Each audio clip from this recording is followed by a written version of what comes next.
Restaurant Unstoppable, episode 646 with Nick Bogacz. With excitement, allow me to introduce to you today's guest, Nick Bogacz. Nick, are you feeling unstoppable? Absolutely. Yes. So after 16 years of working in the pizza biz from delivery driver to store manager, Nick Bogacz built the confidence to open his own pizza place in 2012. Today, Bogacz is the president and founder of Caliente Pizza in Drafthouse, an inspiring leader and team builder. He has grown his business to nearly 200 employees and 5 locations in 7 years. I cannot wait to hear your story and to find out how you did it. But let's get that motivational, inspirational ball rolling with a success quote or mantra. What do you got for us? Make it happen. Make it happen. Dive into that. How does that resonate with you? Well, I think it's really started as our family quote between my wife and I and our family, and we look at everything like there has to be a solution to it, and we just make it happen. Kind of dig in, and whatever it is, whether it's you're going to find out when we get into the story. Starting this company and this brand off with a car with 3 donuts on it, and $100 in my pocket, and here we are. I mean, it's all about just whatever it is, just make it happen. I love it, and I like to say all the time, there ain't nothing to it but to do it, and that kind of reminds me of your quote, just making it happen. I also think when we say it's not possible, when we say it can't happen, our brain shuts off. But when we have that mentality of we can just make it happen, then that creative frontal lobe kicks into hyper gear, and we just find solutions. So we figure it out. We make it happen, right? Absolutely. I love it. So where does it make sense to start sharing your story? Where does it all begin? Well, I think it all begins, being younger, and for all the way from the beginning. Growing up in a family with 3 brothers and a mom and a dad, and Friday night would be pizza night, and we would just kind of wait for pizza night. And then if we'd have good report cards, you get pizza to celebrate, or you win a ball game and you'd be celebrating with pizza or whatever it is. So pizza was always there in my family growing up. And then I love sports. I mean, absolutely loved them, and I just wasn't any good at them. But I did find out that at an early age, we had a youth foundation right by us, and I was able to coach my younger brothers who were 6 and 4 years younger than me. So I became their floor hockey coach and their soccer coach, and their ended up helping out on a little league team. I would be the third base coach and keep the score, and I was the umpire. And I really didn't realize it till later on in life that I gained a lot of leadership qualities at a young age, being able to have all those basically coaching my brothers. And also what would happen is I was the guy who always had the extra practices, the 14-year-old kid that would have a Friday night would have the 8, 9-year-olds in the gym working on different floor hockey moves and different passes, and then we'd pull these out in the games, and it was like, the other teams were what the heck, and we always won the championships, and it was fun. So I think that's where the story begins, because, to be successful, I think you definitely have to have some leadership qualities for people to follow you, and I think that's been, you can have, it developed over time, but I think the leadership qualities definitely were very, very valuable at a young age. So, as a emerging coach, right? Were there any coaches that kind of helped form and mentor you and to give you these leadership skills, or were you a solo coach at this way? You must have had somebody else there, like an adult, kind of steering you. No? Well, that's a good question, because I've never really had that question when I tell the story. And I think what's interesting is, so I was like this floor hockey coach, but then my brothers were on the tournament baseball teams, it traveled all of June and July. And those were the parents were the coaches. Okay. And they were successful guys in their own right, own businesses or whatever it may be. And they were those baseball dads, and they were, drilling these 9-year-olds about mental toughness and really coaching them. And they saw that I had a liking for coaching, and they would, I was the scorekeeper, but they also I helped with all the practices. And, if one of the dads couldn't make it, I was the third base coach, and I was a 14-year-old kid. And I think they really, I looked up to those guys for sure. Was there one in particular coach that really influenced you and informed you? Can you draw one lesson from this individual?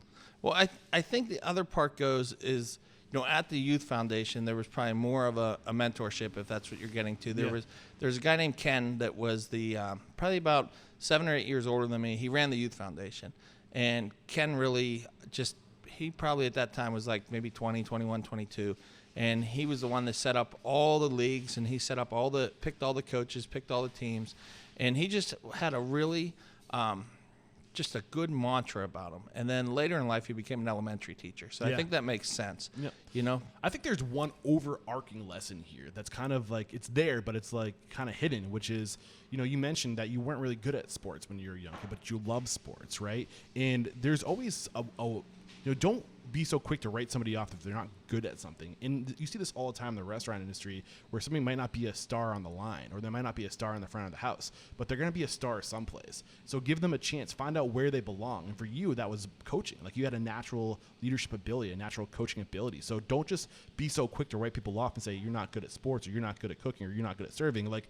find their lane, help them, put that energy someplace. Do you have any thoughts there? I think there's a lot of truth to that. I think you see that all the time in the restaurants. You know, you get a guy in and, he may not be the best driver, but before you know it, he's your best assistant manager 2 years later. Like, it just, it takes time to be patient, and develop people. And I think, I always say you got to care about people before they care about you. And I think that's true. I think, that helps develop people for sure. Absolutely. I love it. So when did you start getting into, you already confessed your passion, your love for pizza as a young man growing up. But when did you really start to get into the kitchen and in the restaurants? Sure. So I was 17. I was washing cars. I also was working a couple different gas stations as, saving up money for stereo system for the car. So I was money hungry.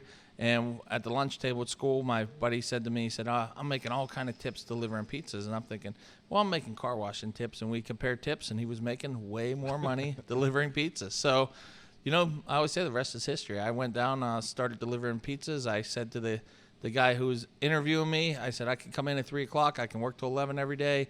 I'm just in school. I'll work as much as you want. And it was a Turkish guy, and he said to me, he said, you're hired. And then he said, how old are you? I said, 17. And he said, you tell nobody.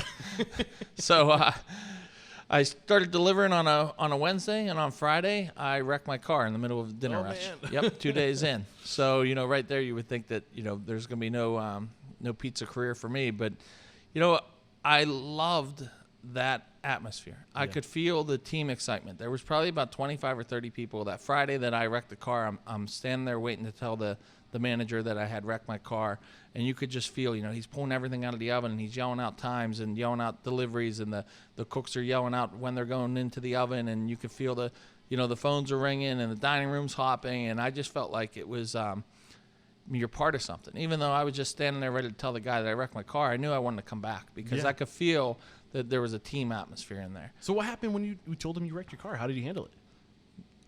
He was fine. I showed up next week with my mom's car. I was ready to go, and he just was like, "Hey, are you gonna come back?" I was like, "Yeah, I'm coming back." And then I drove that car for another 6 months or so as delivery driver, maybe a little bit longer.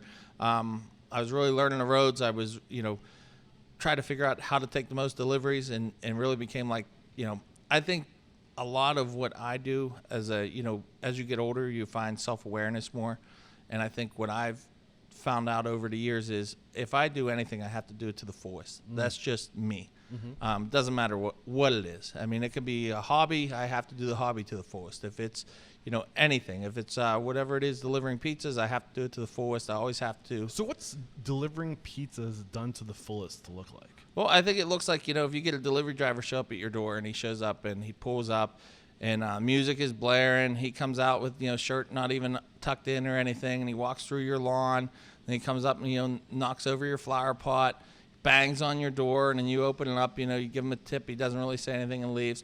Or you can have a guy like me who shows up prim and proper, as clean cut as you could be, doesn't pull in the driveway because he doesn't want to, just wants to do it the right way. Yeah. So pulls up, and then I walk up the driveway. I put that pizza nice high up above my head in the air, and walk up, knock on the door 3 times, wrap it up. Here's your piping hot pizza, pulls it out, just like that craftsmanship of what it is, You make it into an experience. Absolutely. It's always an experience. Yes. Right? And then I think the other part would be, when you learn the roads as a delivery driver, because, both of us could get in our cars and go to an address right now. But if you know that there's going to be all kind of traffic going this way, I might be better making a left and going through some back neighborhood to get there 3 minutes quicker. This way, it might be 1 minute longer than normal. Like if there's no traffic, but with traffic, I can save 5 minutes, right? Right. So I'm loving this, and I think you bring up a really cool point. Is that even like with serving, like there's, dropping off the food, or there's really creating the experience, right? Really engaging people and showing them that you're care and that you're present and that you care about their experience, right? And I think there's a lot of interesting things right now, even like happening with DoorDash and like all these delivery, like Uber Eats, where like that experience ends when that person comes and picks up the food. Like, are they going to be representing your brand well? You don't have any control over that extension of the brand, right? But when you have somebody who's an in-house delivery person, like you can train these people. You can, you can let them know that like, the experience doesn't end until, you're pulling out of the driveway, right? Yeah, I agree with that. I think the only, it's a whole nother episode if Maybe we want to get into. We'll wait until yeah, to get into third-party delivery. But my take on it really is that like it's necessary evil. That's unfortunately the problem. Yeah, I think that there's a lot of unnecessary evils. We're so reactive in this industry. Like we just react to what the market tells us we need, and we react ourselves into corners. And we're like, before you know it, we're in this soulless, heartless industry, which I know. So in some verticals, right? Not all verticals. Maybe do you want to reflect on that? Do you know where I'm hinting at, or? Well, I just think it's a little different for the pizza for the pizza guys compared to like the main restaurants, like the full service restaurants that start delivering. Like now you've got the pizza guys. We've always, like, if you think about it, we own the delivery market for years and years and years. Maybe there'll be some Chinese restaurants that deliver, but we've owned it. So now you've got everybody into this space. So it's like that's where it's tough for the guys. Like, where do you really pick and choose? There's a lot of guys who are just like, I'm never going to use third party. I hate them. Kind of like where a lot of people are like with Yelp. They're like, hey, I'm never buying into Yelp. I just hate them, period, the end. And I think people do that with third party too. But what I found with third party is, if you're not on that list, then they're not ordering from you. They're not ordering from, even if they end up with Applebee's at their house that night from Uber Eats, they're not ordering from Applebee's. They ordered from Uber Eats. So if your name's not on that list on Uber Eats, you have no chance. If there's 20 restaurants listed, you are 1 in 20 chance. I 100% agree with you that it is a necessary evil, right? Because that's just, we react to the market. We have to be where our market is, where our demographic is. And if they're on these platforms, it's a marketing tool. Flat out marketing tool. I totally get that. But I think we're going into a rabbit hole right now. I want to bring it back to your story. So did I read in your book, we should mention too, your book is out, the pizza equation, slicing up how to run a successful pizza enterprise. Did I see that you worked at 6 total locations before opening your first place? Yeah, so I worked at a bunch. So basically, getting back to the story, I guess you're right. That third party rabbit hole is a deep one. We could be. You're welcome to come back. Yeah, and go right. Deep into that if you want. It's perfectly fine. So I started as delivery driver. Then after I wrecked the first time, I wrecked the second time. Yeah. At that point, like I was telling you, that I developed into this great delivery driver, and that's where I was getting with I do everything to the fullest. So they were like, hey, you're a great delivery driver, you wrecked your car again, why don't you be the oven tender? This way you can send everybody out on deliveries, you can route everybody the fastest routes. So Friday night I learned the oven, and I've been I would send everybody out, and that's where I cut my teeth in the restaurant industry. Was the oven in the pizza industry would be like the expediter in a restaurant. Okay. And that's kind of where I was for probably the next year and a half. Became a cook, then worked my way up. They made me a shift manager. So here I am, probably like a 19-year-old kid as a shift manager, thinking, I was thinking about going to college. I was like, I don't need to go to college. I'm 19. I'm a manager already. So that's kind of where I was there. And then when I was 20, I found out that my girlfriend was going to have a baby. So I said, she said, what are we going to do? And I said, let's get married and get a house. And, 19 years later, we have 2 kids and been happily married. And at that point, I said, well, I've got to really be a manager, and I wanted to be, I was the assistant manager at the time of the restaurant, but to be the general manager, I would have to leave because the general manager was also the owner. So I worked for a group called Pizza Outlet, which had 46 locations when I started. Was this the first location that you started working? Okay. So when I was 17, I started there. When I left, when I was 22, they had 110 stores. Wow. So I saw expansion at a really young age. I was a little bit too young to really get in on the expansion. The guys that were like 23, 24, they were the ones that really became like district supervisors at like 23 years old. They were the guys that got into, got to be the success of all the expansion. But I think for me, I became the assistant manager, and then I had to leave the main Pizza Outlet and go down to the city to work to be a general manager. So that's what I was planning on doing. And then after I was downtown for about 4 months, the store head called me up and said, hey, even though you're going to be an assistant manager, we want to pay you what the general manager gets because we want you back. Yeah. So then I came back, and I was there for about a year, and then I realized I really needed that general manager title. At that point, I was like, I need a title more than, if I'm going to work my career. Why? I just felt like when you work for a company and there's no expansion, and they plan on having one store forever, I needed to be more than just an assistant manager. You weren't so concerned about the cash flow at this time. You're concerned about the reputation, the resume, right? Yes. The title, so you can continue to progress in your career. Absolutely. Got you. And that's a key lesson right there. When you're just getting started in this industry, don't follow paychecks. Money is important, I get it, but early in your career, what you're looking to develop is your reputation, is your personal brand, so you can go get that next job. So you can go get the bank loan if you want to open your own place, so you have this experience under your belt, right? Yeah, absolutely. I think it's important that you work towards something, and that's where I went to. The next spot was a Fox's Pizza, which is a franchise, and they hired me in as a general manager. It was a guy who had maybe 12 houses on the side that were like, he was basically like a slumlord, and he said, hey, I'm going to take this money, I'm cash flowing from the houses, and I'm going to open up a pizza shop. And he hired a manager, which was me, to run the pizza shops.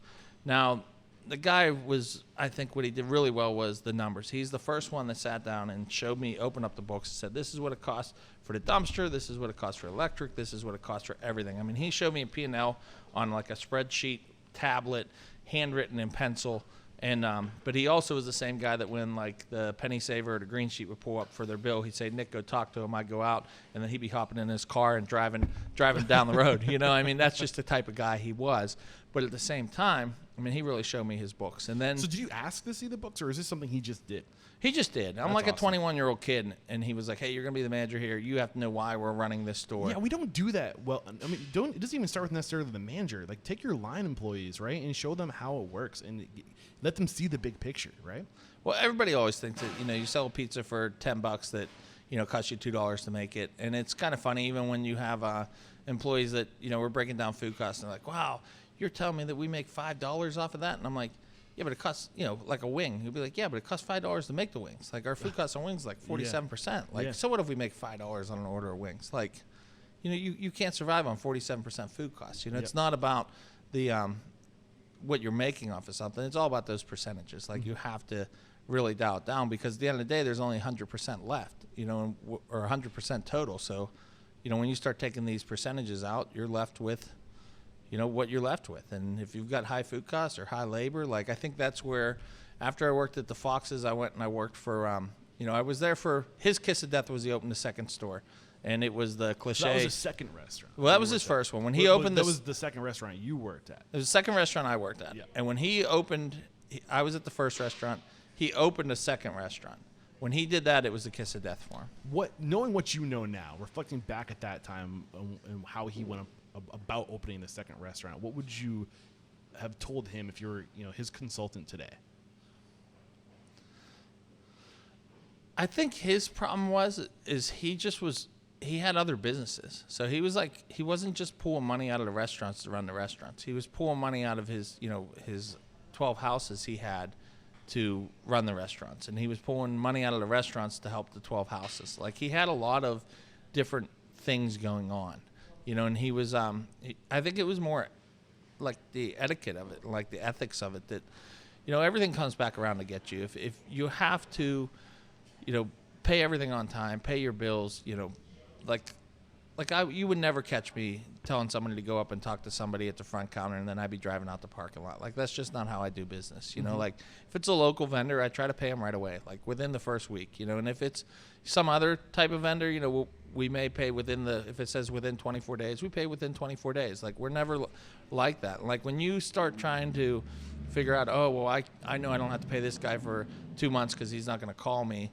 And then, when he shows up for 2 months, you just dodge him for another 2 weeks because he's going to forget to call you. Like, eventually it just all catches up to you. Like, so I think I don't think you could have told him anything. Yeah, I mean, so does that make sense? Like, you couldn't tell him anything. What I'm pulling from you is that he wasn't necessarily present. And maybe he was being pulled in too many different directions where he couldn't have that presence.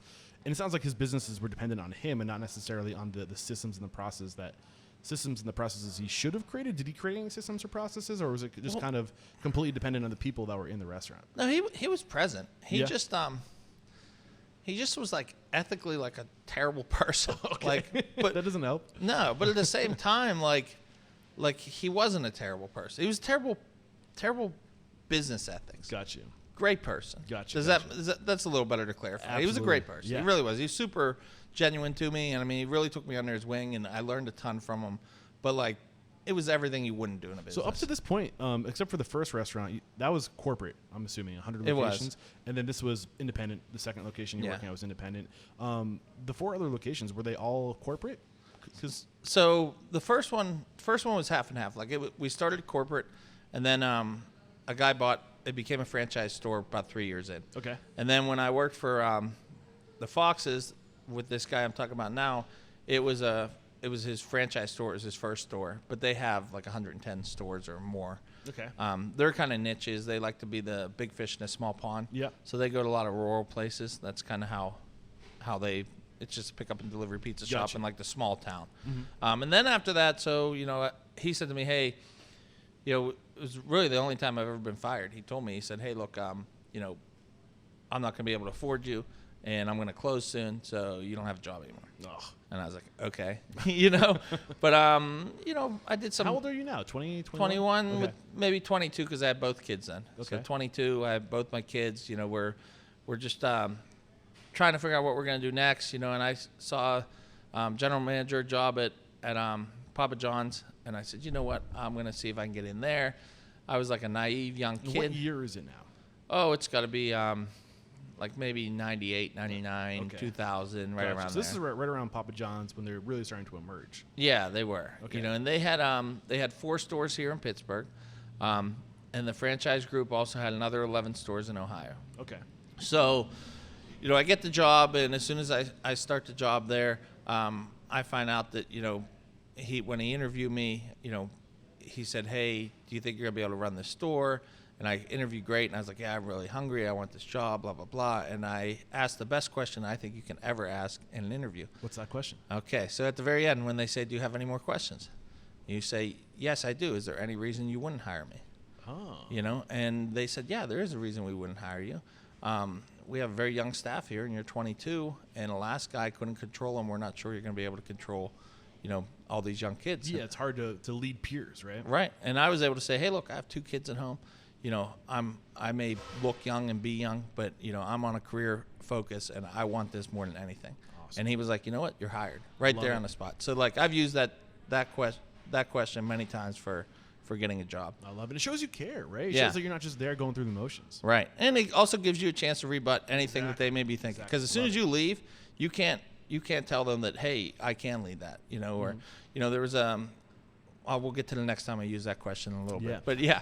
But I feel like this at Papa John's, because I did read your book. I went through it during the 10-hour ride here. Actually, I was going through it, and it seems like Papa John's is really where you grew as a professional. It's really where you started to take it to the next level. So how did you transform during this time? What were the biggest lessons, the biggest ways you evolved as a professional at Papa John's? Okay, so we would go to these meetings, right? And they would be in Ohio. So you'd hop in a car with these three other general managers of Pittsburgh. I was this 22-year-old kid. They were, 30, 40, and 50, say, right? And I still talk to all 3 of these guys today. Okay. 15, 20 years later. Like, they're great friends of mine.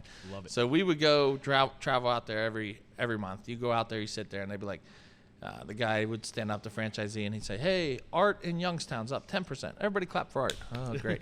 Next meeting, you go out there, and they'd say, Jay and Ashtabula is up 12%. Everybody clap for Jay. Okay, great.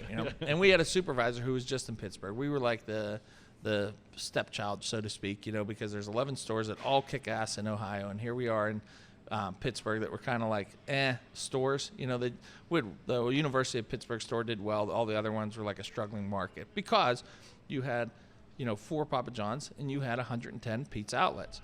You know what I'm saying? Yeah. So it was what it was. But you couldn't tell those guys that. So anyway, I had a supervisor there, and he was pretty rough on me, and he would, tell the other guys, "Oh, he's going to fire Nick because, the ovens aren't clean enough or the baseboards are dirty, blah, blah, blah." Meanwhile, I'm working like 89 hours a week in this restaurant, like just trying to kick ass, just trying to like prove myself. And, it dawned on me. I was like, you know what? If I can go out to these meetings and be the guy that everybody's clapping for, like, sales fixes everything. And then I read Guerrilla Marketing by Jay Levinstein, front to cover, and went back to the next meeting. They said, hey, everybody clap for Nick. He's up 10%. Go back to the next meeting after that. Hey, Nick's up 20%. Everybody clap for Nick. Nice. Go to the next meeting. Hey, Nick's up 42%. Nick, tell everybody what you're doing. When you say up like 10, 20, is this from each previous meeting or from the beginning? So this would be year over sales. Okay. That's how they did everything, was over last year. Gotcha. So, we went from like 10% over last year to 20% over last if year. you're like 70% up from the original meeting, that'd be crazy. But you're up 40 from the previous year, which is still amazing. So when they asked you to teach the team what you were doing, what were you doing? What we were doing at that point was we were, I read the book, and it basically was talking about like going after big customers. You can try and market to like all these like little guys, but you also, like, if you figure out who you want to sell the most pizzas to, and then rather than trying to sell one pizza, try and sell 10 pizzas. So we were going to, the swim club and selling, I set up contracts to sell pizzas at the swim club. Then we would go to the concession stands at little leagues and concession stands at football games, and we were now selling in the concession stands. And then we also were hooking up different places where there may have been like bingo night at the fire department. I was going and saying, hey, can we sell you pizzas for, the fire department? And then what I really did that kind of was like the real kick-ass thing was I got 3 delivery drivers. They showed up every single morning at 10 a.m. I made them each 30 pizzas, so 90 total, that nobody ordered, right? So nobody ordered them, and I would give them to them and say, go out and sell these pizzas. You sell them for 6, you give me 5. So, if you take 5 times 30, so how much money's coming back, they would go out and sell them. And then basically from what we did there is, or 5 times 90, so we have $450 coming in that weren't even sold on the sales. So they would go to Walmart's, big box stores, Pep Boys, all the different construction sites. And I said, hey, look, at the end of the week, if it was the same 3 drivers, said, if you do this 5 days in a row, I'll give you a steak dinner. So I call Outback and be like, hey, trade me, 3 steak dinners, and I'll send you up 10 pizzas, nice. Something like that. So then every week they come in, they'd sell their 450 pizzas, and then, or they'd sell their 90 pizzas a day, 90 times 5. I'd have one guy come back in the afternoon, and he'd go from 5 to 7 and sell another.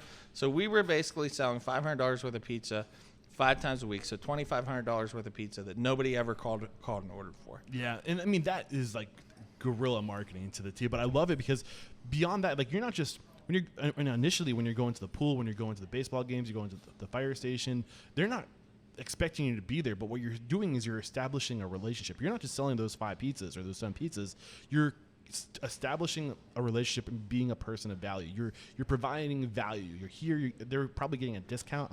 Right? Sure. Like huge discount. So you're providing value, and more importantly, you're beginning that relationship, right? And they would go back another time, right? So now it's 1, 2, 3 times they're back.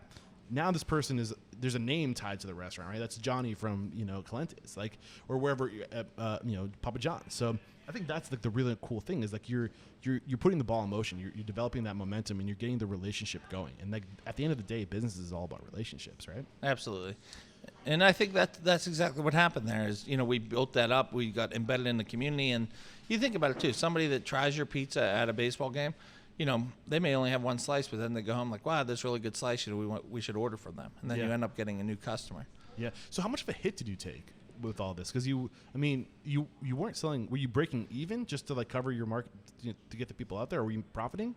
Yeah, we profited there. Like, I think that's the other thing too. So we're talking about like $19.99 if you're selling $5 14-inch pizzas. Yeah. But Papa John's was really big on we have the best ingredients for the chain, so we should be sold at full price. Like, they were pretty big on that. But at the same time, it's hard to argue when you've got this young kid that's up 42% over the year before. That's awesome. And I think they're really focused on the sales there. And then what happened was, ran that store for a year, got all kind of awards on the walls from the Little League and everything would give me plaques. And then I got record sales weeks, week after week after week, and I'm hanging those all up. And a guy come in, ordered pizza, gave me his, came in, ordered a pizza, and he left. And then he came back in, and he said, hey, I'm from Domino's Pizza up the road. We want you to come to Domino's. I was like, look, buddy. I was like, you see everything that's on my walls here? Like, there's no reason that I'm going to leave here. Like, this is, I'm so happy here. That card burned a hole in my pocket. About 4 days later, I called him. Next thing I know, I'm down in the south side of Pittsburgh opening up a Domino's Pizza that was there for years and years and years, but it closed up. And now, it opens up the first week doing like $3,000. And I just fell in love with Domino's. I did. What was different about Domino's? Domino's is all pizza guys. Papa John's is the numbers business guys who really reflect on like the charts and stuff. And Domino's is guys, you had to own a franchisee. You had to be a cook or a driver. Like you can't just buy a Domino's franchise. Like you can't, like a business guy. You got to be in the business. You have to be working at a Domino's to buy them. And at that time, they were all like, there were so many guys that really felt that expansion. They grew up and there were some wild stories from like, basically what the guy told me was, he said, hey, look, when I had that interview with him after the card burned a hole in my pocket, he told me about the Freddie Wiebe story. Freddie Wiebe is a guy who went to college, started delivering pizzas at the Gainesville, University of Florida, Domino's down there. The guy sells him his store, and Freddie builds it up to where he's got 4 or 5 stores down in Gainesville, and it's like the busiest Domino's pizza in the country. Like when Florida plays Florida State, they bring in the tractor trailer to be his walk-in cooler. Like he has built it to like this massive, and it's all from like guerrilla marketing, like the stuff that I love. Like he's got, if you wrote him a letter, he'd send you his book and his packet, which I still have today. It was like all these different like things that he would do to the dorms and the specials and all this crazy stuff.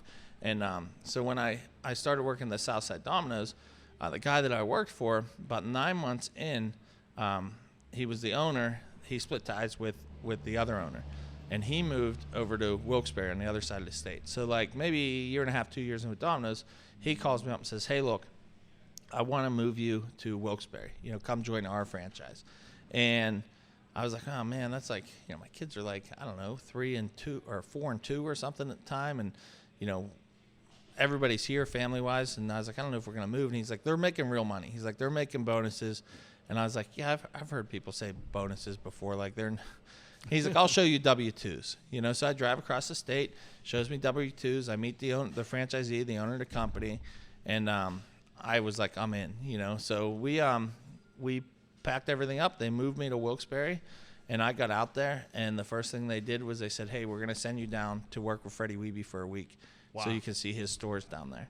And it was just awesome. That's cool. And I think at the time my wife didn't think it was awesome. What was the biggest lesson you learned from Freddie? I think this is a key mentor in your life, even if it's not like shoulder to shoulder. Yeah, it was. Like he was a huge influence to you, right? Yeah, he was. So how did he influence you? What did you pull from him that helped you?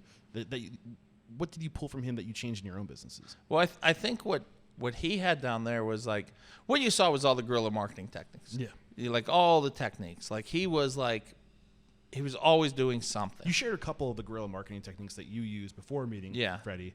But what was one thing that you didn't think of or that he convinced you to do? Well, like if you go to his stores, he would like to have a blue light. And when the blue light was on, you ran single deliveries. Like that was it. He was like a guy that like you didn't sit around and wait to take 2, 3, 4 deliveries. Like you would take one delivery and be there, and you would literally be at the door in 20 minutes. Yeah. Like he wanted the pizzas in and the pizzas out. And then I think there was things where he would just have all kind of student specials and a student menu and all these little things, And I think I learned like the marketing stuff. I think almost more than the tactics, I learned the excitement around marketing, because I think you have to be excited about when you're marketing, because it's like anything. If you just go through the motions with it, it's not good. It's just, you're just going through the motions. Yeah. When you get excited about it, other people realize that you're excited, and then they get excited about it. And it's not just you doing the marketing. Because when you leave, if you're putting menus and magnets into every order, and you leave, you're just going through the motions. Yeah, if your guys aren't excited about it, if they don't realize why they're doing it, they're not going to do it when you're not there. Yeah, and I think so. I can't say I learned like a ton. It was more like the excitement of what he was doing. But I did learn a lot. Like the franchisee that I worked for at Domino's, that was the one where you can say mentorship is fair to say. I would never look at Freddie like that because I didn't really know him. I'm just saying that when I went down there, you went through his stores, and there was other Domino's like from all over the countries that were down there going to it. He like opened up his store for a week to let people in there, and it was really cool. And he would, he was the Domino's manager of the year, and you would hear him talk and everything. But I think the franchisee that I worked for, he would take you to, he would send you on trips like that. He would send you to the worldwide rallies. Educational, yeah. He had Christmas parties. He had summer picnics. He cared about you. He had a bonus system that made sense. He had shirts that, you know, you'll see our guys, when we go in the back here, you'll see they're wearing shirts that say years of service, and they got how many years they worked for me. Like, that's all stuff I took for him. Yeah. It was like, he was a great franchisee, and that was the difference. You had a guy that absolutely, you know, started as a driver and worked his way up to where they had like 8 stores in Wilkes-Barre. They were all super successful stores. Like, the numbers they were doing, the guys at Papa John's in Ohio who thought that they had great stores would have loved to have these stores in Wilkes-Barre. I mean, the Domino's were killing it. Yeah. And so I mean, I'm loving what you're giving us, by the way. You're really giving us actionable advice, right? Any other key experiences, key restaurants you worked at before breaking off to open your own place in 2012? So we're only like, I don't know how much time we have. We're only at that. This is gonna be a long episode. Yeah, it might be. We're like 2005. Okay. You know, so I'm still young. You know, and I'm learning, you know, all these different things, and I love the franchise. And you're going to these worldwide rallies, and you see people from all over the country. You know, big Domino's chants and stuff. And I took that store from like 16 grand up to 25 grand in a year. Wow. You know, and it was all from just like the excitement. We were up until 4 a.m. It was a college town. I mean, we were killing it out there. And Sunday nights, all the general managers would drop the paperwork off there, and then I'd drive it to the office manager in the morning. And when the other managers come in at like 12 and 1 o'clock, you know, we're up until 4, they would come in and my whole team would just break down, do the Domino's chant in front of them. Like, this guy's crazy. Like, we just loved it there, you know? And I think it was like going back to the whole team thing, right? Like, going back to the very beginning of like what made me was like, you know, we had a team there and it was awesome. I still talk to a lot of those guys today, you know, that was part of my team in Wilkes-Barre, even though I was only there a year. You've been giving us a lot of advice on guerrilla marketing and just, you know, taking it to the next level. But what about developing that team culture? How did you do that? Well, I think it goes back to kind of what I said before, like you have to care about people before they care about you. You know, so when I went out to Wilkes-Barre, there's a guy named Danny who I still talk to today. And Danny was a guy who worked for Domino's for 25 years. He worked in Vegas for almost the whole time of his Domino's career. He came back to Wilkes-Barre to take care of his sick uncle. And when he worked there in Domino's, you know, he was real big on respect. And he said to me when I first came in, I was suit and tie during my interview. And they said, oh, this is going to be your new guy. And he said, don't tell me what you have done. If you can show up on time and actually show up for work, then maybe we'll talk, you know. And he always talked about his general manager in Vegas named Una. And he would say, you know, how great Una was. And Una did this, and Una did that, and how great Una was. And I said to myself right then and there, I said, you know, Danny's going to be my measuring stick. If I can end up, when I leave, in the same sentence as Una, then I'll know I did something right. You know, so I always use Danny as that measuring stick there to, you know, that if I did right by Danny, I knew I was doing right by everything. And I tried to build the team up and get everything there. And I think to this day, like Danny always say, like, yeah, you were, you know, he's like, they got sick of hearing about you after you left, you know, because I'd always talk about you. And I think that was it, though. He just, he was that good of a person and good of a work ethic that I knew that I was going to build my team around him. And you want to bring in people that, this is where people go wrong, right? I need to hire somebody. So this guy comes in, you know, I always say, and like, you know, right or wrong, but, you know, I say, you got a guy comes in the interview, he goes to the bathroom, he comes out, and he's got like toilet paper on his shoe. Like, you shouldn't hire that guy. You know what I'm saying? Because he's going to come in, you hire that guy, and then can't show up for work. He's always taking cigarettes. And you have like really good workers that you've took your time to like craft good workers in there, and you have good people. They don't want to work with the guy who like that. It ruins your team, you know. So we got really tight. Like, we wouldn't bring people in. We would say, okay, you know, Danny, can you work an extra shift? Because I'm not hiring that guy that came out of the bathroom with toilet paper on his shoe. You know, like I need my good guys to work more. But the reality of the situation is your team is going to be the average of everybody on your team. Yes. So if you have that one person that comes in, they're going to bring the average down. Like, and people are going to see, well, you know, if what was his name? I don't know if he had a name, but if Johnny's doing it that way, then why am I doing it so much better? Why am I trying so hard? Like, this isn't fair. Like, and you slowly start to, you know, drift into that medium, right? The average of everybody, and this is not good. Yeah, and I think the thing that a lot of people do wrong too is we pay overtime. You know, we have a lot of guys that work 60 hours a week or 50 hours a week. If there's guys who can work 50, 60-hour weeks, there's guys who can't. Yeah. If you've got guys that, you know, hey, they're going to work 40 for you, and then they're going to go get another job and work 20 hours somewhere else. Like, why not have him just work for you 60 hours? Sure, you pay him a little bit more, but if he's an A player, he pays for himself. Yeah. You know, and that's where I think you have to really make that decision. Yeah. Like, you know, if you've got A players, they pay their own salary. Yeah. I want to get into like more like current time. I want to start talking about why you decided to break off and open your own place. But is there any other key lessons from 2005 to 2012 that are worth diving into before we take a break and thank our sponsors? Sure. So after 2005, we moved back home. We got homesick, you know. So we moved back home, and I said, you know what, that's it. I'm going to get out of the restaurant business because at that point it's kind of killing the marriage and everything else, working, you know, 90 hours a week, 2 young kids. And I said, that's it. You know, I have to get out of the restaurant business. So I came back and I interviewed for a radio sales position. And, you know, that's where I was going to say, you know, I'm interviewing for the job, and I used that question.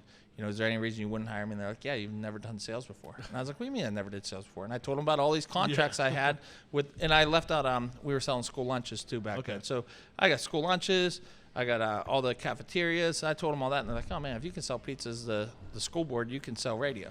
So next thing I know, I'm working the radio station, and I'm just saying to my wife, like, man, I just want to be back in the pizza business, you know? So I started delivering pizzas for the shop across the street from us. 6 months went in.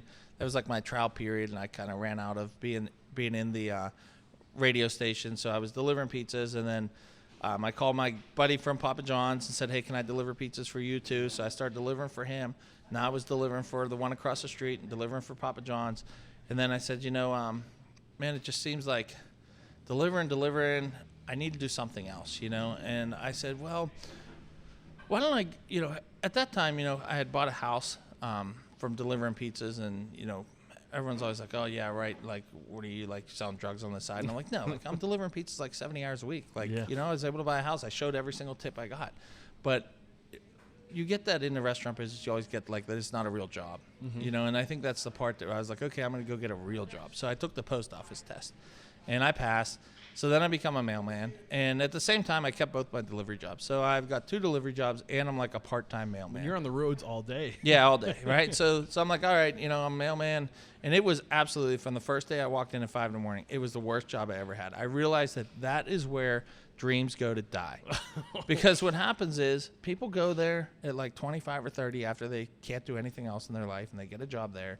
And they say, you know what, I'm just going to work here till I'm 65, then I'll retire with, you know, the magical pension. And that's what people do, and their dreams, whatever they thought they were going to do, die. Yeah. So there I am. I'm delivering the mail. I'm delivering to Papa John's, and I'm delivering for the one that was across the street from me. Well, he opens another store, you know, 20 minutes away, and he says, hey, we deliver for them too. So now I'm 4 jobs. And then the guy at the post office says, hey, I've got a gig where I count the money in the money room at the Civic Arena after the Penguins games at night. Would you want to count money? And I was like, yeah, you know, no problem. Because I'm like, jobs. Yeah, well, five jobs at once for the next 2 years. Wow. You know, 90 hours a week. Like, I'm just that's just the way I was. Like I said, if I do anything, I do it. Yeah. Like that's just the way it is.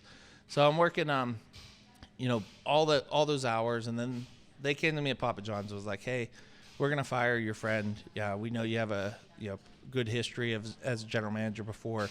Would you want to take his job? And I was like, absolutely not. That's my buddy, you know? Yeah. So I stuck it out for another 6 months with five jobs. And then eventually they came to me like, hey, we're going to fire this guy. That replaced your friend. Yes. Yeah. And I was like, well, I really don't have any ties to him. And I said, I can't work, you know, 50, 60, 70, 80, 90 hours a week. And I said, I'm going to keep the post office job, but I can get rid of the other 3 jobs. So now I was like, I can go from 5 to 2 jobs. Cool. So I was 40, 50 hours a week post office, 40, 50 hours a week Papa John's general manager. I mean, I just want to like tap the brakes real quick because you're not really giving us like any like specific knowledge right now, but you are just a shining example of like just work ethic. I mean, 90 hours a week and doing all this stuff. I mean, you're young at this point. Like when you're young, man, like put those hours in, like just put those hours in, get that experience, build your network. I just wanted to make an example of that. Yep. That right there. Awesome stuff. Sorry, keep going. Yeah, and I'm getting older at this point. I'm like 29, 30. You can't do it forever. Yeah, you can't do it forever. Which is why you got to do it while you're young so you can build up that foundation. Absolutely. And I think, probably, guys are listening to your podcast, probably listen, to Gary Vee, and he always talks about like how he missed everything from being in the wine business and always doing the same thing. And yeah, I missed everything.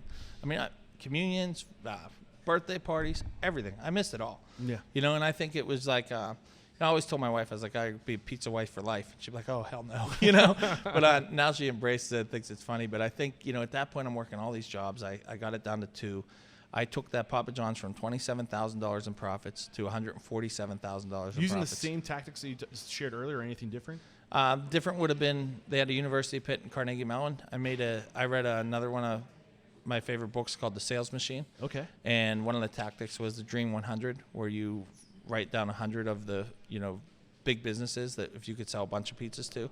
Pitt and CMU was number 1, so I made a sheet that said Professor Special, $9.99 extra large pizza when you order 5 or more, and I canvassed everything at Pitt, everything at CMU, and we went from having, you know, a couple big orders to having orders of 150 pizzas, 40 pizzas, 30 pizzas. I mean, our mornings turned into a monster. You're just dropping flyers or pizza. What are you doing exactly? So I would go over to Pitt, and I would walk through with a backpack, look like a student, and I just would literally Good throw thing my. that you looked young, right? Yeah, well, like 30ish, Yeah. and I would take somebody with me, and we would just throw our flyers under all the doors. Yeah. We'd find the mail room, and just shove all the flyers in the mail room. And I mean, literally, like, you know, and before you know, we like I said, that store was there 23 years, never did $1 million. Did $1 million first year I ran it. So it was pretty sweet, That's you know. awesome, man. And I think what happened there was that's where I decided, I don't know why it's pizza, right? Like sometimes you're like, I don't know why I'm doing this, but I loved it. I knew that. And I was like, I don't know why it's pizza, but I love pizza and I want to do it forever. And if I'm going to do it forever, I have to do it for myself.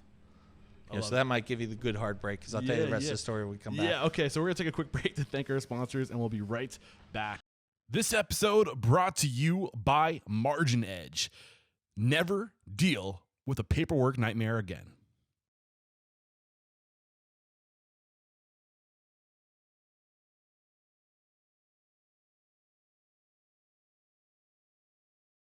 We're back, and now we're gonna get into you making the decision to open your own place. What was the, you know, I don't know, the straw that broke the camel's back that got you out of working for other people? Well, you know, it goes back to the post office, you know, being there and realizing like this is where dreams go to die. And, you know, everybody thinks, oh, all you do is go around and deliver to pizza, or I mean, go around and deliver to mail all day. And it wasn't. You went into a place that was like a 4x4 booth and you sorted all the mail for as long as it took. And then you went out and delivered it for as long as it took. So you could have a day that's 8 hours. You could have a day that was 15 hours. You could have a day where you freeze your ass off, and you could have a day where it's the hottest you've ever been in your life. Like it was horrible. And you know, I told the Papa John's after I took them from 27 to 147,000. I said, look, I'll stay here forever. I love what I'm doing. I said they owned 9 Taco Bells, 6 Arby's, gas and oil rights. Like they were just business guys. That's what they were. They weren't really per se restaurant ors. They were just, you know, business guys. And I told him, I was like, look, if you just pay me what I make at the post office and what I make at Papa John's, like combined. Similar, combined, I'll never go anywhere. I'll be like your general manager forever, you know. And they were like, no, because they said, you know, it has a rate what that job in the industry is worth, quote unquote. And I was like, well, I'm not that typical guy, you know. And I said, they said, if you leave, Nick, we'll sell it. You know, that was kind of their way. And, you know, at that time, there were many times over my career that I would call, like, Papa John's and be like, hey, you know, corporate franchise, and be like, hey, I'm, like, the number one guy here. You know, I want to open up a franchisee. I'd be great, you know.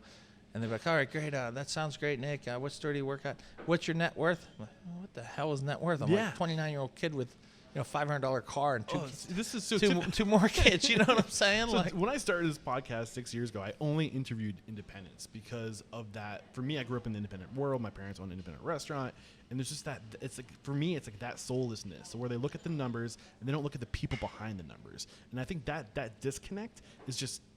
It just bugs me. It just eats away at me. And it's sorry to interrupt, but I mean, I'm opening up a little bit more because we can learn a lot from people who go that route about systems, processes, procedures.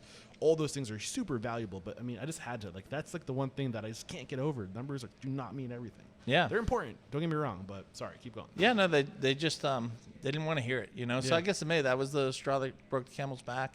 And then I said, you know what? If I'm going to do it, I just need to do it for myself. And I think that's where, you know, I literally started walking into shops in University of Pittsburgh, and I was like, hey, sell me your pizza shop.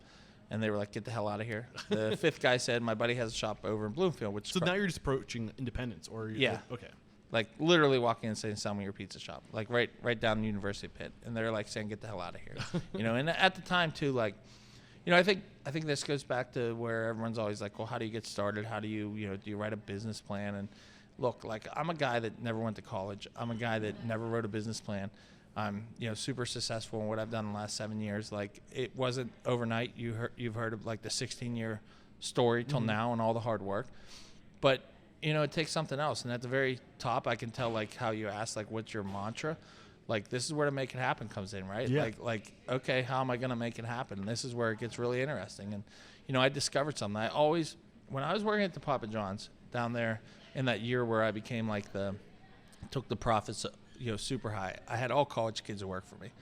And I didn't go to college. And I would say to them, like, hey, can you work the weekend? They'd be like, oh, I got to study. What do you study? And they would be like, oh, I read this book and I got to write a report on it. And I realized, I was like, that's what college is. It's like, they give you a bunch of books and you got to read them. Like, so I was like, man, if I want to learn more about marketing, I'm going to read every marketing book I want. If I want to learn how to negotiate for the next so many months, I'm just going to read every book I can on negotiating or whatever it may be. And all these like self-help or motivational books that I'd read, they kept talking about think rich, grow rich, and that book just kept popping out. So then I started reading that book and I got really into the law of attraction. And I was like, okay, all this positive mindset. And I was like, I don't know how I'm going to open my own pizza shop. And it doesn't matter because law of attraction, it doesn't matter. You just think that you already have it and, just can see it and visualize it and feel it. And I could see myself in my own restaurant and I could see myself being really successful. And I just didn't worry about how it was going to happen. So I literally went in, to buy these places. And a kid that worked for me, probably 10 years younger, said, hey, I've been working for you for like 5 years. I'm going to max out my credit cards. Why don't we go 50-50? I was like, fine, because I didn't know how else I was going to do it. Wait, how many places did you approach before you finally got a yes? 5. 5. Okay, you mentioned that. Yeah, and they said, okay, so the 5 stores. So there's a store in Bloomfield. I walk in, I'm like, oh shit, it's a bar. All I wanted was pick up a delivery pizza shop. Go in the back, full pizza kitchen, everything we needed. Sit down, all the numbers lined up. For the next 6 months, I kept saying all I wanted was a pizza shop. But the important part is to tell how this law of attraction works into it, and how it worked into it was I had the guy who said he was going to put the money and go 50-50. And I would be the guy who ran it. He would be the money guy. Eventually, I'd pay him back. Well, we were going to do that, but he couldn't. When we took over a bar, he actually could not stop drinking. And so he ended up having to leave the business. And he had about $12,000 into it at that point. I paid him the $12,000, and that was, we started September 14th.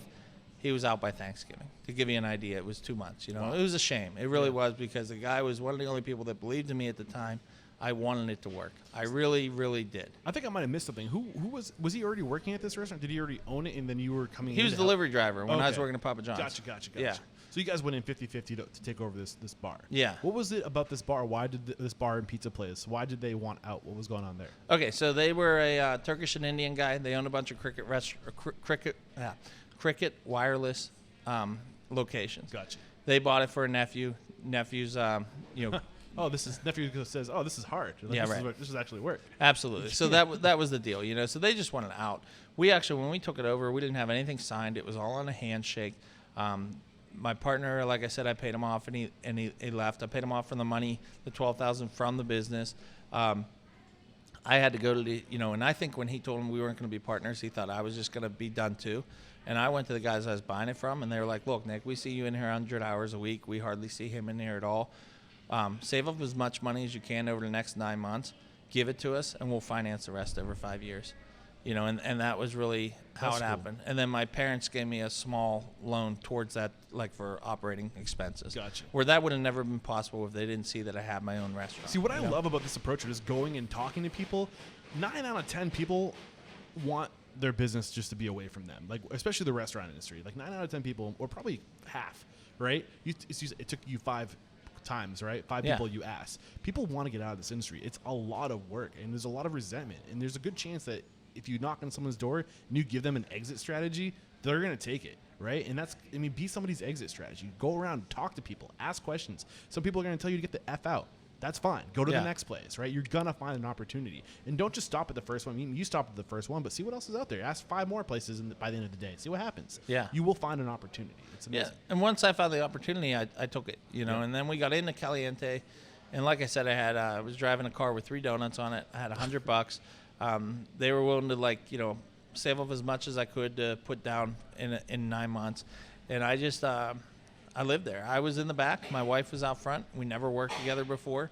My kids were, I don't know, probably 13 and 11 at the time. So that, they were at the restaurant, about 10. They were 12 and 10. My son was at the restaurant every day. My daughter was at the restaurant every day. Everybody was super excited. Being a corporate guy, I learned a lot of operations, but I never really had recipes. Mm-hmm. So a lot of it was just like going off of like taste of how things tasted and stuff like that. So we developed all that. There's so much at the beginning. Did you go to a consultant? Did you get help for the recipes? No. Okay. Well, so it was kind of twofold. So what we did a lot of was we had a lot of taste. Mm-hmm. So we had I'd bring in like my uncles and aunts, and we'd say, okay, this is the kind of cheese we want to try. This is the kind of sauce we want to try. And then I had a good friend that was a white tablecloth dining chef. Okay. And I would call him and say, hey, what do you think? And he would say, well, let me take you to the guy downtown that's like the old Italian guy that I buy my stuff off of. And I talked to him, and he helped me a lot. And he sent like the sauce lady in. And he was like trying to show me different products and stuff. And my buddy was like, I would call him up and say, here's my dough recipe. What do you think? And he'd say, it's great, but you need to put it in this order into the mixer, because he was like a baker, so he knew how it went in. And then I would call him back and say, hey, I want to take this out and put this special ingredient in. Can I do this? And he was like, say, yeah, you can do that. So like I had somebody that like I could bounce recipes off and say, I really want a signature wing sauce, and he would make me like a Thai chili sauce. So like I had, I just need to, for perspective, I need to give the listeners, because they haven't heard that you have won 3 times. Is that the number? How many awards have you taken at the National Pizza Expo? Okay, so at the International Pizza Expo in Las Vegas, 3 times we've won world championships. So from 2012 to 2015, 3 years from developing the recipe to entering it into competition, you were able to develop the world's best pizza. Yeah, so that was 16, 17, 18, and then this year in April we won the best American pizza in Italy too. So just don't let things stop you. Oh, I don't have a recipe. Get out there, talk to people, develop it, improve it every day. Yeah. There's nothing stopping you. Don't let things get in your way. That was the point I wanted to make. Well, the next point to make too is, eventually what I did was I realized that I wasn't, to fast forward. So like those first 2 years, everybody opens up a pizza shop and says I have the best pizza, right? Mm-hmm. Like that's what everybody says. Yeah. I didn't say that. I was like, I'm not going to be that guy. Well, I realized real quick that to bring people into the restaurants, craft beer was so big at that point. It's like 2012, 13. And if you could get like a special cake, like a Mad Elf from Trogs or whatever it may be, and from being in northeastern United States, like how popular craft beer is. If you can get like this, geeky beer, people show up for it. Yeah. So I didn't even care about, I don't want to say that. I did care about the pizza, but I knew that I wasn't going to bring people into my restaurant by saying I have the best pizza just because we're new. You needed a unique selling proposition. Yes. For you, that was the beer. That was the 100%. And everybody, how many pizza places are there in a city, right? Right. Hundreds, right? Yeah. So what is going to be different about your pizza place? How are you going to separate yourself? And for you, it was the draft list. 100%. So what I did was, I shouldn't say all I did, but what I decided to do was start researching. I knew nothing about beer. So I went ahead and I started every Wednesday before we had the restaurants, we'd go to dinner with the family. Now we were going to bars, to the point where my kids were like, do we really have to go to another bar? And I was like, yeah, we do. Because I was going to all the big craft beer bars in Pittsburgh. I was like, I wanted to be those guys. I was like, I want to be in the same breath as these 5 bars. And your son's 19 years old now? He's 17 and my daughter's 19, yeah. Okay, I'm sure that story's going to change pretty soon. They'll be happy to join you at the bars in 2 more years. Yeah, right, I'm sure. Yeah, so and I think that's where I just started to really figure out how to get these great beers. There's so many things that we did. We did all kind of different events. We did stuff where I found a license where I realized I could go across the state, pick up beer in Philly that was being brought in from California, and I had a transport license. I could bring it back to Pittsburgh. How hard is it to get a transport license? It wasn't hard, but it was tricky because you can't get it if you own a bar. Oh. So, I had to figure out that, You know, my can't wife get it if you own a bar? Yeah, you can't get it if you own a bar. It's basically to move alcohol in the state within PA. But my wife's name wasn't on a liquor license, so I got my wife a transport license. Gotcha. And we would literally rent a Suburban, drive all the way to Philly, buy $10,000 worth of beer, drive it like ass end dragging the Suburban back to Pittsburgh, put all this beer on. Are you buying bottles or are you buying kegs? Both. Okay. And then we would market it like crazy. So like to get back to, I think, you know, what I've gathered from you doing this podcast so far is like you're interested in like what works, like, you know, the marketing stuff. And I can tell you, like, back in Papa John's, I found out that this cold selling and selling to the Pep Boys worked. And then there was points where, you know, when I got to Papa John's, that the Professor Specials worked. Well, here it was this beer, but what it was at that time was it was Facebook. This is 2013, before people knew how to really advertise on Facebook. And I had done a thing called Craft Beer Week, and Craft Beer Week had 10,000 followers. And we doubled our sales the week we did Craft Beer Week. And I did it because I was like, we sell craft beer. The 5 bars that I want to be associated with it do Craft Beer Week. So we're going to be, you know, bronze sponsor, so I can be back of the T-shirt with these guys, you know. And I was, after Craft Beer Week, I'm like, man, if I get 10,000 Facebook followers, you know, I'm going to have something here. So I called Facebook. I was like, how do I get 10,000 Facebook followers? Like, seriously. And this is 2013. They're like, I don't even know. How did you find Facebook's number? Like, is there like a hotline that you can call? Like, you gotta love Google, right? So they said, give us $1,500 for the month. We'll teach you how to use Facebook for businesses. So that's what I did. I did $1,500 once a week. We'd hop on an hour call, and I would get on with the phone with a guy named Romeo in Phoenix, and Romeo would walk me through how to use it, how to use Facebook for business, like teach me all the analytics and everything, and I beat that to death. And that's the part where, like, whether it's the Professor Special or whether it's being at you know, those cold selling all the pizzas, the $4.50 a week or whatever it is, like if you find something that works, you know, every store is a little different. When you find that marketing niche that works, beat that horse to death. Yeah. Like that's the key. That's where I say, like, what I'm learning from your podcast, you want to know, like, what to tell your listeners. When you find that thing, you're like, man, this worked. It doesn't matter if it's like, you know, if for some reason your store's, what works for you is the business card into a fishbowl, and like that's the greatest thing you ever did. Yeah. Like, you know, put fish bowls on all your tables to pull out people. You know what I'm saying? Like, whatever that marketing 10X. piece is, yes, 10X it. And when I found out that it was the Facebook, you know, we're now up to like 23,000 followers.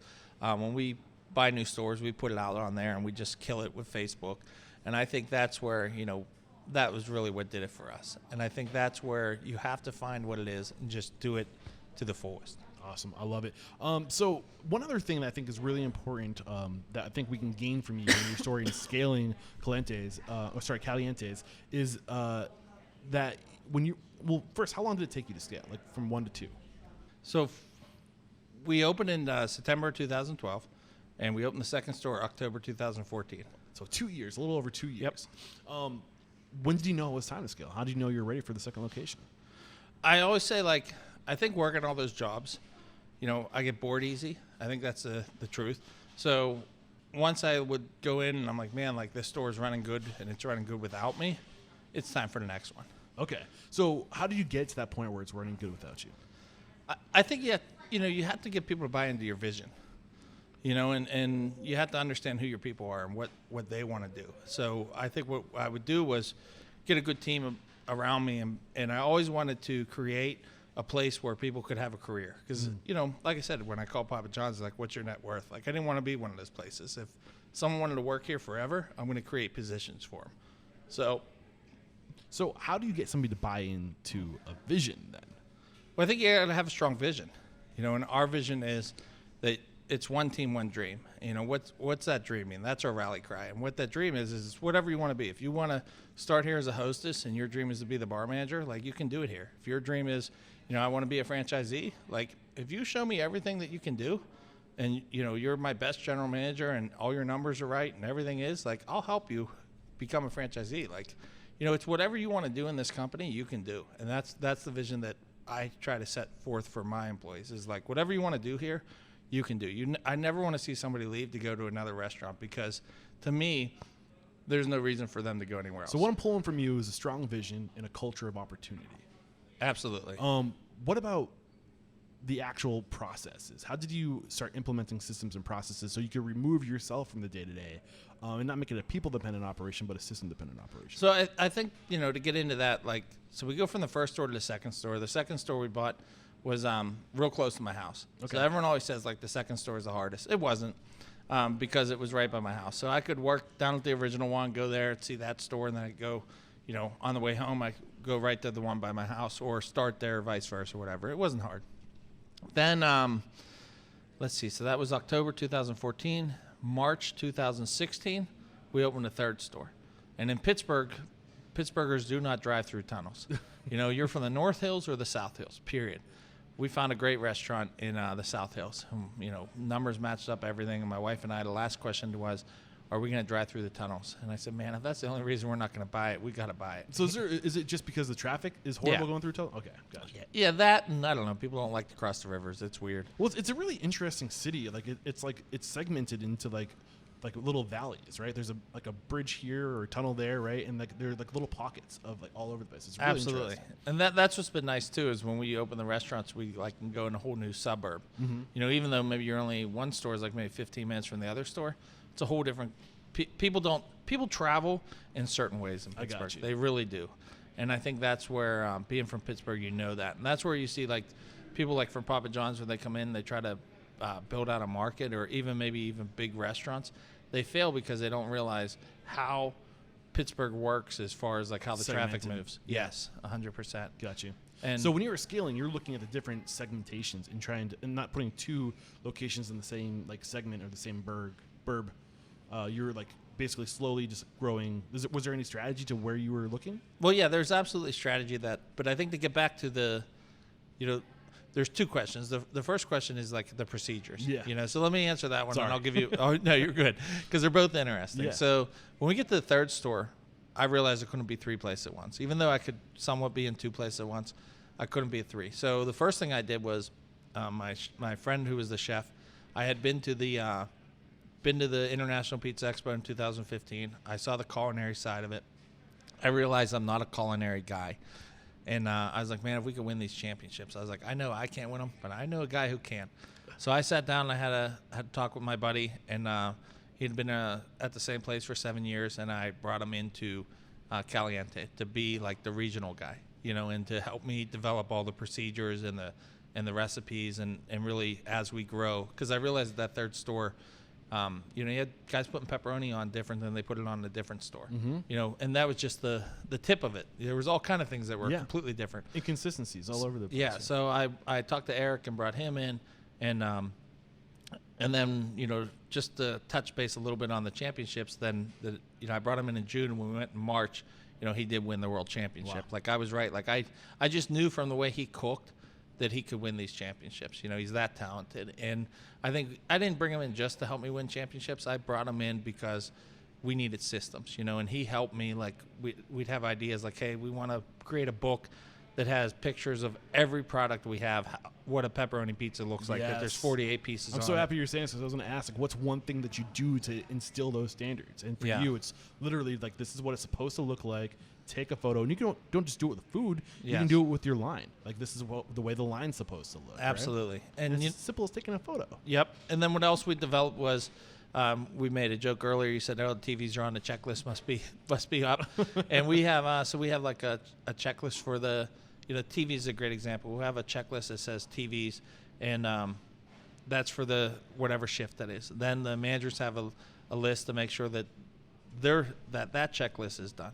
And then Eric will come in and do an inspection to make sure that everything is being done. And so he checks on the three TVs. tiers of checklist. Yeah. There's a checklist that is to make sure the thing is being done. Yep. Then there's a checklist to make sure the person did the things. Yep. And then there's a checklist. What's that third tier look like? The third one is the inspection. It's the outside guy coming in to make sure that they're really doing the job inside. So undercover almost. Yes. Okay. And then the other part of it is, well, whose job is it if TV it's not as simple as turning the TVs on, right?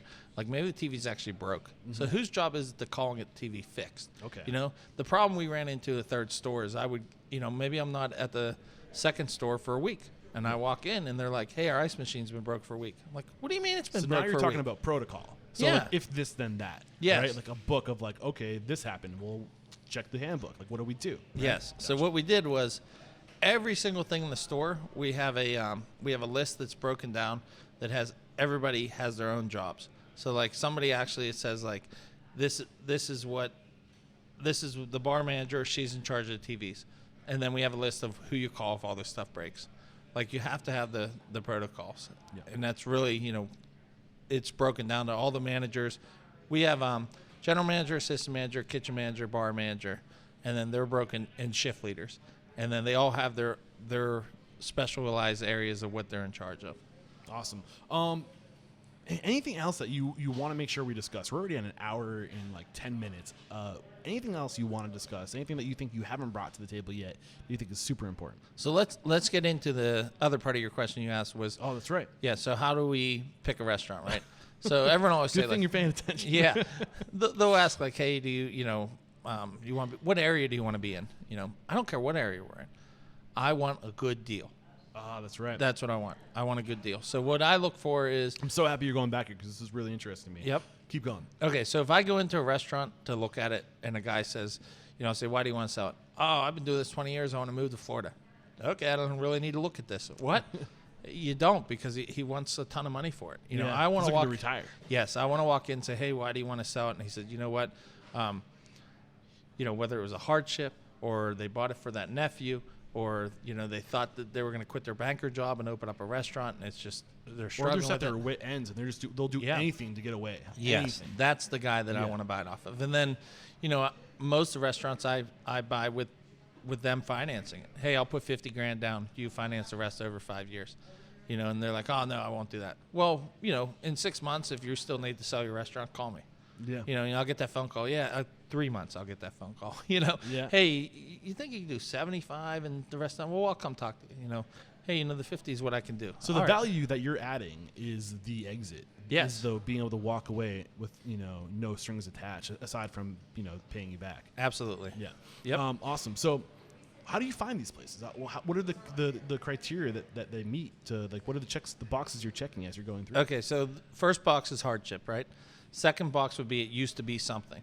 So it doesn't matter what this store was the last 5. Like this one that we're in is a perfect example. This was Irish bar. I don't know what the heck was in here. And then it was a steak. This was an Irish bar. At one time. Yeah, okay. Totally picking up on that. Okay, so it was an Irish bar. Then it was like something. And then it was a steakhouse, right? Gotcha. Now, before all that, it was the Gold Rush. In like the 90s. Okay. People loved the Gold Rush. They always went to the Gold Rush. So I am one of those guys that I can bring it back. Mm-hmm. That was like kind of my specialty when I was going to these Domino's and Papa John's. I can raise sales. It can be great is what you're looking for. It has been, so it has the potential. The potential's there. Yes. The store you were at last night to try our pizza out at, it was nothing for 15 years, but at one time it was the place. And all our restaurants we bought at one time, they were the place. Mm-hmm. So I want to buy something that used to be great. Okay. And it doesn't matter if it was 20 years ago. I believe that if the one time they were coming there, I can bring it back. So what are you playing off of with that approach? What's happening like on the psychological level? I think psychologically, like maybe, I don't know, maybe it's ego, thinking that, I'm better than the guys that were in there the last 15 years. But like, if it was great at one time, I think and what's awesome is like all the stores that we've done this at, we're actually better than even the numbers that they were doing in their heyday. Yeah. What I'm thinking is like, there's going to be a demographic, a certain type of person that was going to that restaurant when it was in its heyday, and there's a little bit of nostalgia there, right? Yeah. And maybe they miss it. Maybe they want to come back. And when they see that something else goes in there, they're like, oh, all right, this is, our spot is back, right? So maybe, I wonder if that plays into it at all. Well, Pittsburgh's one of those cities, too, that, like, if you were like, hey, how do I get to the Turnpike from here? And I'd say, well, where the Kmart used to be, or whatever it is. Like, that's just how Pittsburgh is. It's all off of, like, what used to be there. Yeah. And, like, it doesn't matter that, like, when people would come in, like, oh, yeah, we came here when it was the Gold Rush. I'm thinking, well, where did you go the last 15 years? You know what I mean? Like, but that's just the way it is here. So I think that's what I look for, is I look for that place that used to be something. Yep, the hardship used to be something. Any other things that are meeting your criteria? It's got to be cheap. Got to be cheap. Yeah, I'm not going to go somewhere where I have to be able to pay it off in 5 years. I have to know that, okay, if it's a $4,000 payment or a $2,000 payment for the next 5 years, like I can pay that. I can't go somewhere where it's going to be $1 million. You know, as our brand has gotten bigger, we've had real estate guys approach us, and they like take us to like this beautiful beautiful place they're going to build, shopping center, and we're going to put you on the corner lot, and it's going to be beautiful, and your rent's going to be $14,000. And I'm like, my highest rent's $4,000. Yeah. Not going to happen. That's Yeah. not me. I'll pick off a little suburb where we can buy someone else's stuff. We can come in, we can rehab it real quick. So the second store that we bought it on and the other part is I always make sure it's open when we buy them. That's another box to check. I think the other box that I'm picking up here is like it's turnkey. Yes. You can because you do these turns, and this is something we haven't talked about in 4 days. You can't be delivering, pizza ovens in and getting things installed. Like it's turnkey. Right. So, what we try to do is make sure they're open, and I write right into the deal that they stay open till we leave. So, they close on a Sunday, we open on a Monday, and if all the licenses and everything works out, we can flip it in the 4 days. Like this one in particular, we flipped it in a month and a half, but it really was all permits. Yeah. Yeah. So one question I have, when you're flipping things that fast, how do you stay consistent operationally? Because you might have different ovens that cook differently, or those different variables. Are there variables that we need to be aware of if we're trying to turn and stay consistent? Well, I think what we've done really well is we hire in advance. So we maybe know that we're going to open a restaurant. So we're like, you know what, we're going to hire, and I eat that salary of people that I'm paying. I may hire like a whole entire restaurant, and then we'll put them into the other restaurants and have them train for a month. So that when we do get here, it's like, they're like, oh, I'm at my restaurant, and they walk in, and it's like, they already know how we do things because they've been training for the last, 30 days. Yeah. So I think that's how we stay consistent. I think the other part is, having the regional guy that comes in, and we're making sure the recipes are all the same, and we're just teaching. And as those guys are training, we don't just bring them in and leave them alone. Like a lot of times people just, like our training, we have a packet for every single position that you work from. If you're a hostess, you have 25 things you have to train on. If you're a bartender, you have 50 things you have to train on. If you become a shift leader, there's a shift leader packet. If you're a kitchen manager, there's a kitchen manager packet. General manager packet. Like there's all these packets, and we work everybody through all these things before we open a restaurant. Yeah, I love it, man. This has been a great conversation. Anything else you want to bring to the table before we go to the speed round? So I think real quick was, the story I like to tell is we were so great at the beer and bringing everybody in. Then we start to win the championships, and we finally get known for our pizza. So it's like this pizza guy finally, like, it came full circle and getting known for all that. And then we got put onto the World Pizza Champions team, which there's only 35 people in the country that's on Tony Geminiani's World Pizza Champions team. I saw him on TV the other day on that, like, Guess Who? like there's like 3 characters, and there's like a celebrity panel, and they have to guess which person's telling the truth, and he was the world pizza tosser. Yes. I was like, oh, it's Tony. And like I walked into the room, my family was like, oh, you ruined it. Yeah, right. I'll keep going. It was awesome. So, we're on Tony's team, probably the highest honor.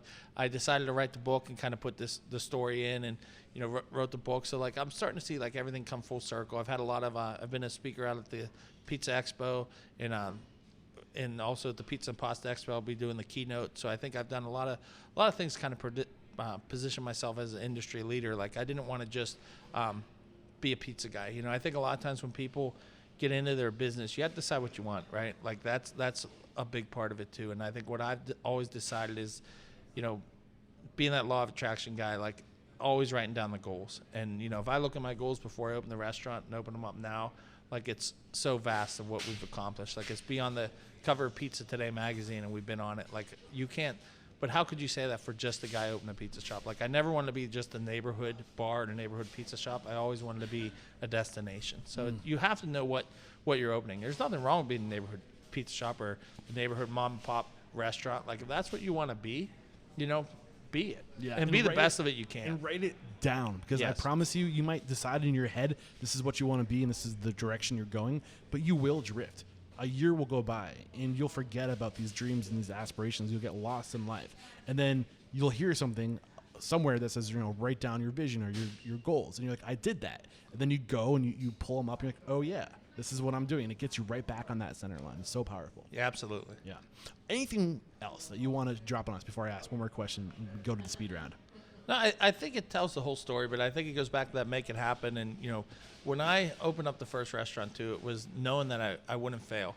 it was like, no matter what it takes, I'm not going to fail. And I think the part when I first started to, I was like, well, how will I know when I'm successful, right? Like, how would you know? So what I decided was, when I can buy a car from this century, when I can go ahead and buy a bigger house, and at that time my kids were 12 and 10, I was like, when I know that I can pay for their college, After that first year, I knew that all that was going to happen. That's awesome. So it wasn't like that was how I was going to be successful anymore. What it was for me was when the people who work for me can do things like that for themselves and their families, then I'll know I'm successful. I love it, man. So I've never had to open another restaurant for me. I open them for the opportunities that we can give our people who buy into everything. Yes, this is great. I'm curious, do you ever have dreams of franchising again?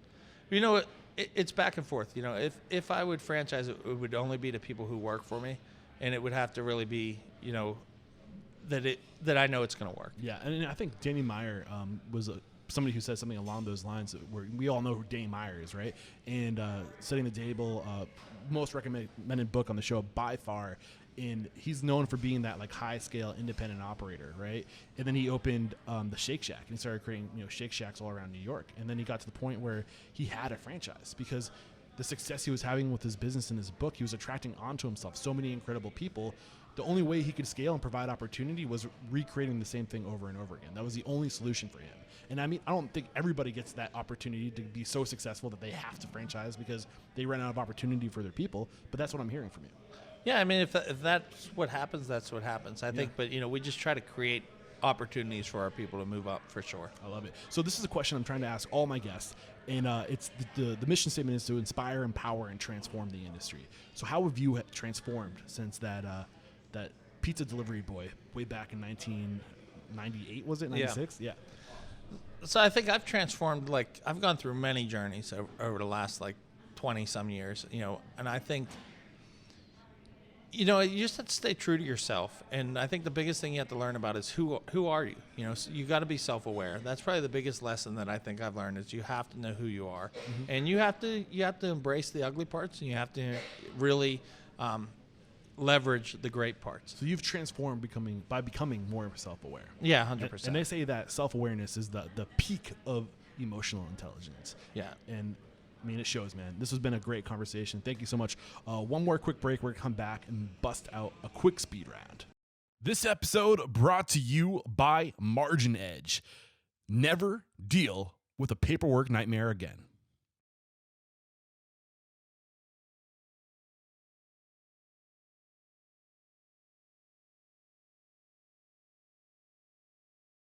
We're back, and the first question I have for you is, what is your it factor, a habit, a trait, a characteristic you believe most contributes to your success? the law of attraction. Law of attraction. What is your biggest weakness? Time. What is one question you ask or thing you look for during the interview process? So, a smile. Smile. I love it. Share one code of conduct or behavior you teach your team, a way to be, a way to act.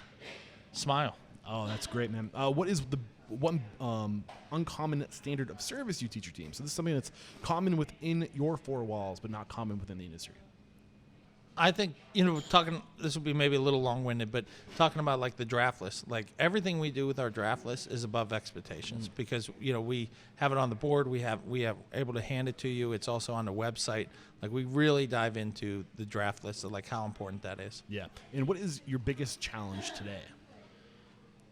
I think the biggest challenge is just staying true to the brand because you get pulled in many different directions. Everybody wants to sell you their hope and, they want what they think your brand should go. How do you stay true to the brand? Remember the core values. Yes, that's why we write these things down, right? Yeah. What is one book to make us a better person or a restaurant owner or operator? The Pizza Equation. Yes, here it is. We have video now, so I can just hold it right in front of the camera right there.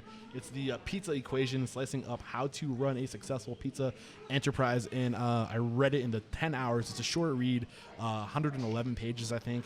I read it in the 11 hours on my drive over here while Jared was driving, actually. And what's really cool is a big part of today's conversation was all the marketing and the guerrilla tactics that you use. And you literally list those in this book, your favorite tactics. So if you want to get better with guerrilla marketing tools, that's one book. I mean, there's a lot more in the book than just that, but that was one area of value that I really found. And then you mentioned a bunch of other books today. Guerrilla Marketing. What was the Law of Attraction? Yeah, Think Rich, Grow Rich. Think and Grow Rich is, I think, Yep. Napoleon Hill, right? Yep. And there's one more book. Sales Machine. Sales by Chet Machine. Holmes. Yep. Okay, cool. Well, I'll link to all those in the show notes. I know a few of them are on audio too, so head over to audibletrial.com/unstoppable if you want to get those books on audio. What's one thing you feel restaurateurs don't do well enough or often enough? Relax. Yeah. I love it. I just to throw another quote Yeah, out there, please. I would say like relaxation breeds inspiration. Ooh, that's a good one, man. I like that. What is one piece of technology you've adopted within your four walls that's had a huge impact on operations or profitability? The POS system. I think you have to find your POS system, use the best one you can, and then have a local guy where somebody can service it at all the time. Which POS did you go with? And why? Thrive. Thrive? Yeah, from That's a new one. Granberry Solutions. It is. Yeah, what was it about Thrive that was so great? I have a guy that's local, so they're out of Texas, but I have an actual sales rep here. So if something breaks, like if we have a flood and I need a new server, he actually comes out the night of and puts a new server in for me. I'm not trying to call somebody in Texas. Huge. I think people are always looking at the bottom line when it comes to POS, especially when they're getting started, because they're on a budget and they're trying to save money wherever they can. And a POS, if you don't have that customer support, it will be a nightmare. So really weigh that heavily when you're making your decision. Good point. This is the last question. It's a doozy.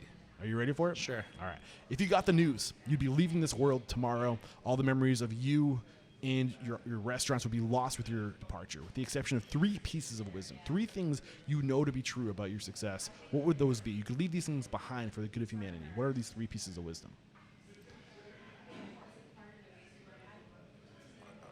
I think that is a doozy, right? It is a doozy. Yeah. I think one has to be that make it happen attitude. Make it happen. That's number 1. Positive energy. The second one is like don't underestimate your family. Don't underestimate your family. What's number 3? If you're not passionate about doing it, don't do it. Nick Bogacz, this has been a great conversation. We wrap up every chat by calling somebody else. So who's one independent restaurant operator, somebody you respect and admire, believe would make a great guest mentor on the show like you made for us today? Have you had Tony Gemini on here yet? I haven't, but You need Tony on here. Tony, look out. I'm coming after you. I'd love to get you on the show. He's in Las Vegas, right? He's in San Francisco. San Francisco? He has a restaurant in Las Vegas. We're going to San Francisco. We're headed that way. Yeah, making our way west. And how can we connect with you?